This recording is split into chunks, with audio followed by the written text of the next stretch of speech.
extreme poverty means living on less than US $1.25 per day. And this is the challenge currently felt by 1.4 billion people in our world.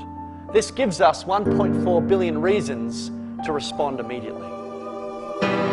Let's make the legacy of ending extreme poverty our great challenge. There's so many problems that you must have seen, I'm pretty sure, but why are you so keen about poverty?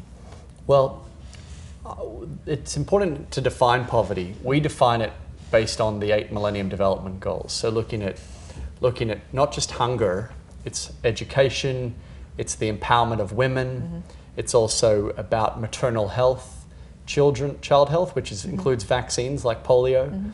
It also encompasses combating HIV, AIDS, malaria and other diseases, environmental sustainability. Poverty is an overarching term to describe many of these issues that are interrelated. I care about extreme poverty because, one, it's something we can have a tangible impact in actually ending, and two, all these issues are interrelated. So for example, back in 2006, I ran the Make Poverty History concert in Australia, and this concert ultimately, and the movement that followed, the whole movement raised over $4.3 billion for the world's poorest. And this money goes to fund educational projects across Indonesia. You know, the Australian government built thousands of schools.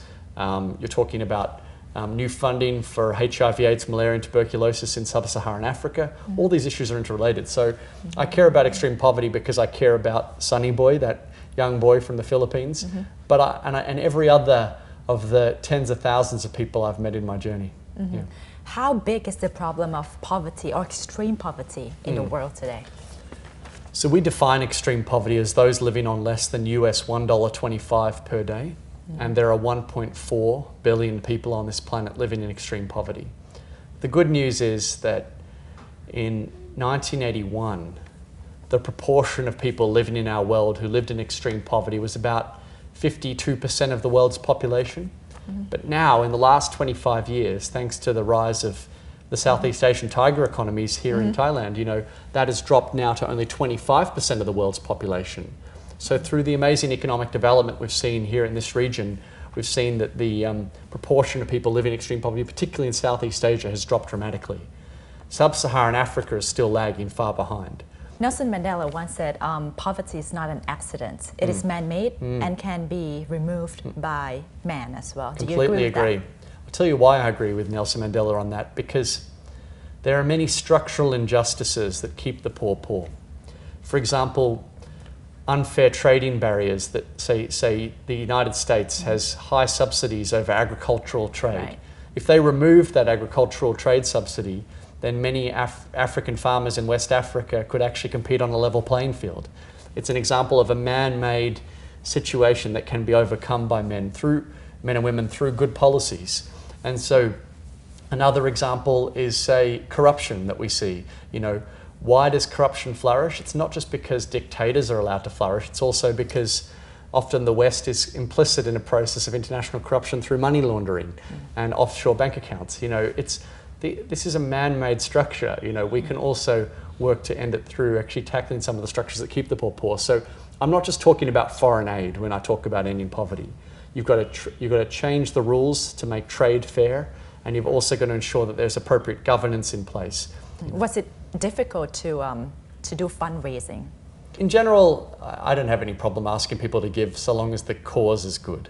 You know what I mean? I think that you have to be confident that the impact you're having is going to change the world in the right way. So for example, at the moment we're fundraising to eradicate polio in partnership with Rotary and others. Because I'm confident, I don't have any problem asking people to give, you know what I mean? Because it's a great cause and it's worth supporting. And so the same was the case with the Oak Tree Foundation. I had no problem asking people to contribute because we knew that it was going to fund educational projects. So you're like a lobbyist group, pressure group? I prefer the word advocacy. Okay, fine. The reason why I don't like lobbying is because you have the perception that there's some guy in Parliament just shaking hands and trying to convince people. We can only be successful if we can already demonstrate that we have the masses on our side. Do you know what I mean? And so all of our work is focused on how I'm fundamentally of the belief that every human being wants to make a difference in the world. You know, I think that we all are good and we all want to make a difference. So if I can have a conversation with you and you say, okay, I'll join the movement, and then you can have a conversation with 5 of your friends through Twitter or Facebook, all of a sudden we've got 20 people involved. And then we can turn that into hundreds of thousands. We can take those petitions to government and demonstrate that the people care about these issues.